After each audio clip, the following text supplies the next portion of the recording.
Darum laden wir uns selber ein, zum Feiern ein. Das ist ganz klar, weil das unter Freunden schon immer so war. Zum Geburtstag haben wir ein Martinslied dicht, aber du darfst nicht mitsingen, weil du kannst das nicht.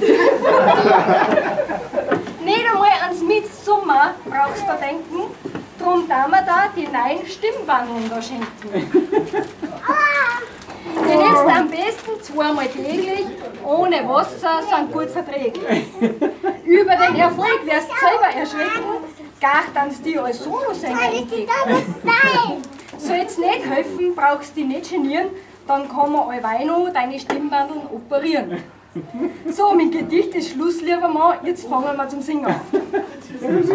Oh, gleich geht's los. Ja, bist du dann C64 oder was ist das? Dieser ist ganz schwer. Ah, jetzt kommt einer. Ja, weil wir werden auch nicht.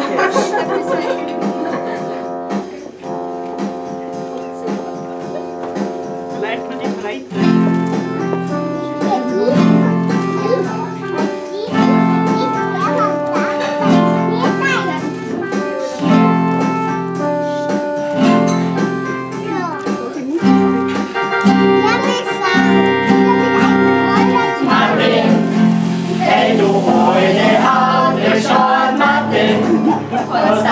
Besser ausschaut, hey Martin, es macht keinen Sinn, dass du wärst oder wegen Freunden wärst, sonst in der Schulgruppe zu dir oder begleiten sie dann zu dir, weil du mal wieder gesungen hast und es freut jedem Ohr zur Lust.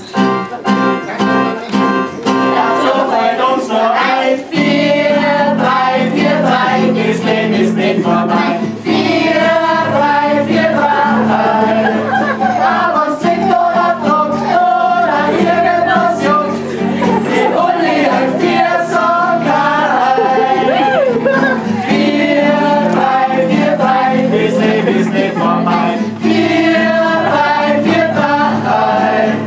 Aber uns singt oder druckt oder irgendwas juckt, sie kennt es ja von